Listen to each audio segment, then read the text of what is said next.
continue our conversation now. We were talking about this, we talked about it in the 3 o'clock hour, but really hit it hard here at the top of the 4 o'clock hour, the Arizona track scandal. And, we heard about this a couple of years ago, but many more details were brought to light by a report done for Outside the Lines on ESPN by Nicole Noren and by John Barr. And John is kind enough to join us now in the All-Pro Plumbing studio line. John, how are you, sir? Doing well. Thanks for having me. It is absolutely our pleasure. Thank you for taking the time. And John, without having known Bailey Gibson before this, how do you think she's changed as a result of what happened with her time on Arizona's track and field team? What kind of person did you find?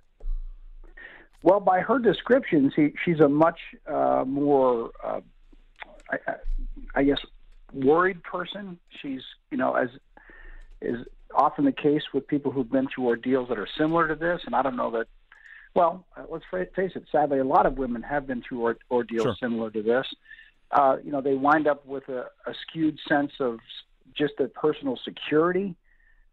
She says she's always looking over her shoulder. She tells us that even though she lives in Casper, Wyoming, hundreds of miles away from Craig Carter, she still sees a car that resembles his, and her heart stops. Her father checks cars that go by the house. So it manifests itself even today. She, after these months where she was separated from this, alleged physical assault, which I should add that Carter has admitted to, she said that she had nightmares, and she struggles with throwing. This is a woman who had a passion for throwing the discus and the shot put, and she really has virtually no interest in that. She's just slowly gotten back into that by coaching others, but has no interest in doing it herself. John, I'm going to play a piece of the interview, and I'd like your reaction here. Take a quick listen. Sure. Felt just like my eyes were going to pop out of my head. Like he was pushing so hard, and then he had the thing to my neck, and I couldn't move. What is going through your mind at that point? He's going to kill me. I'm not going to walk out of here alive. I know that, John, you're doing a job, but when you hear that, what's your reaction? That's amazing. Yeah, well, what's amazing is that what she was essentially doing, according to her, is walking into her assistant coach's office and telling him she never loved him and she would no longer meet him for these secret sexual encounters. And according to her description of events, that's when he flipped out, grabbed her by the neck, started choking her, and held a box cutter to her face and said, "I'll cut your face up so no man will ever want you." And that's exactly what Carter admitted to. I think anybody in that situation would be terrified. She obviously was. If you can't empathize with somebody like that, then I don't know if you have a heart in your chest. Right. I've got a daughter. Clearly, you think about it from that level. But just looking at it objectively from a journalist point of view, this is something Craig Carter admitted to. Right. He admitted it to the police. He could have asked for an attorney. He could have exercised his right to remain silent. He didn't. He admitted it. He's yet to go on trial for it. That should be pointed out. He hasn't been convicted, but he's charged with aggravated assault with a deadly weapon, among other things. And he's looking at some pretty serious jail time as a result. John Barr joining us on ESPN Tucson as we turn to the university that is one of the heartbeats of this town that I sit right now. Where do you think the University of Arizona failed Bailey Gibson? Well, we didn't just interview one person who's an expert in Title IX issues and issues involving sexual assault and sexual harassment on college campuses. We interviewed several, and they were all in agreement that the university just did the bare minimum so they could say they did something. When they first got some indication back in 2013 that there was something inappropriate going on between Craig Carter and Bailey Gibson, they called Craig Carter to the then athletic director Greg Byrne and the head track and field coach Fred Harvey. But prior to that meeting, based on documents we've reviewed, there were a number of questions that they asked Carter that were framed by university lawyers, and those questions made it abundantly clear that they had strong suspicions that he was having an inappropriate relationship with Bailey Gibson. They could have asked to see his emails. They could have asked to see his phone. They didn't do either of those things. They essentially just called Carter in and said, "Well, did you do it?" And he said, "No." And they were like, okay, nothing more to see here.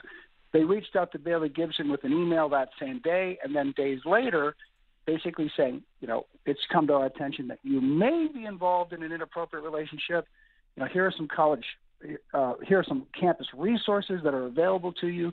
But they never actually reached out to her directly. They never spoke to her in person. They never conducted what was, by any measure, a meaningful investigation into it at the time. Had they done that, perhaps Craig Carter would have been relieved of his duties. And, that would have stunk for Craig Carter at the moment, but he'd been in a lot less world of hurt than he's in right now, because now he's looking at jail time because of what he did. So a lot could have been avoided. Now, do I think that anybody at the University of Arizona could have predicted the way Craig Carter would have reacted months later? Heck no. Nobody had a crystal ball to look that far forward. But clearly, at the time, they didn't do enough to investigate what was going on between this coach and this student athlete. And, John, what I would like to know, and maybe not from you personally, but just from your investigation, how responsible should Fred Harvey be considered? He still has his job as we speak right now. He's collecting a government paycheck from the state of Arizona. Well, look, the buck stops at the top of the athletic department food chain with then athletic director Greg Byrne. I do think it's fair to ask questions about what Fred Harvey knew about what was going on within his program. We wanted to interview him. The school wouldn't let us. We know that Bailey Gibson, after that meeting where Coach Carter was called on the carpet and questioned about his relationship with Gibson, after that meeting, Bailey Gibson went to Harvey in tears asking him for a transfer. He could have dug a little deeper at that time. He didn't. I think it's very fair to ask the level of responsibility he should share. Ultimately, they did kick it over to the Office of Institutional Equity, but their idea of investigating was just to send a couple emails to Bailey Gibson. They did. The point being, they really didn't look into it when the red flags were there. Now, is that on Fred Harvey? Is that on Greg Byrne? Bailey Gibson and her attorneys have made the point that it's on a lot of people, that the people who were charged with protecting this young lady, and there is something that's referred to as a duty of care under Title IX, that they failed to live up to that duty of care.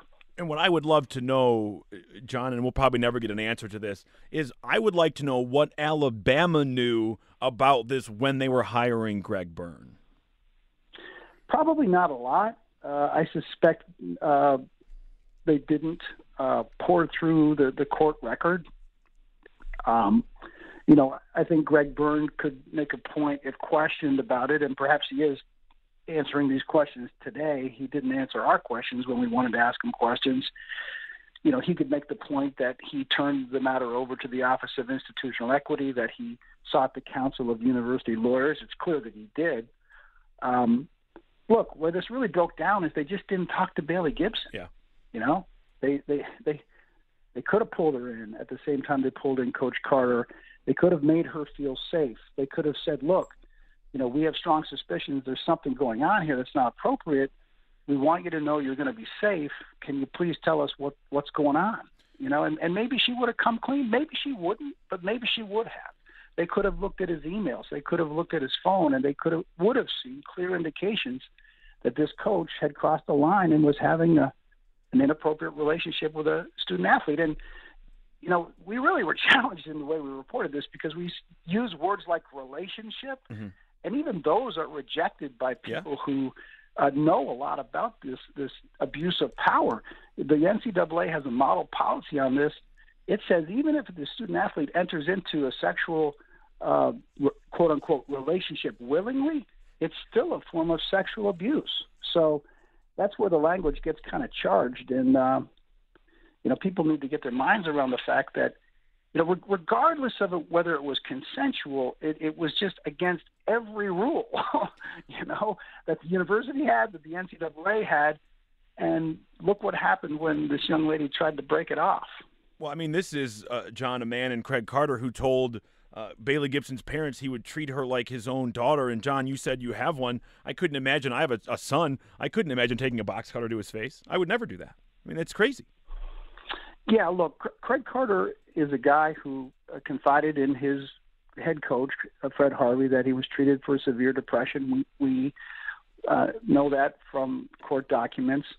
His own attorney in court filings has made that abundantly clear that Carter had been treated for severe depression. It very likely, if it goes to trial, will be part of his defense. He, in his exchanges with Bailey Gibson, noted to her that he was not thinking clearly because he'd not taken his medication. And that is in no way to disparage anybody who suffers from any mental illness. It's just to point out what's in court documents. Of course, I'm sure the prosecution will argue, and the attorneys for Bailey Gibson will argue in the civil case that there are plenty of people who are treated for depression and they don't act like this. It's clear he crossed the line. He acknowledged it in what was a surprisingly candid interview with us over the phone. And, he's going to have some tough sledding when this case finally does go to court, if it does go to trial. John Barr is an investigative reporter for ESPN. You can read and watch his piece entitled Track and Fear on ESPN.com. Also a hat tip to Nicole Noren for her work there as well. We post a link on our Facebook and Twitter pages. You can catch John on Twitter at John Barr ESPN. John, thank you so much. We learned an immense amount from your piece. We can't say enough about it. Well, I appreciate it.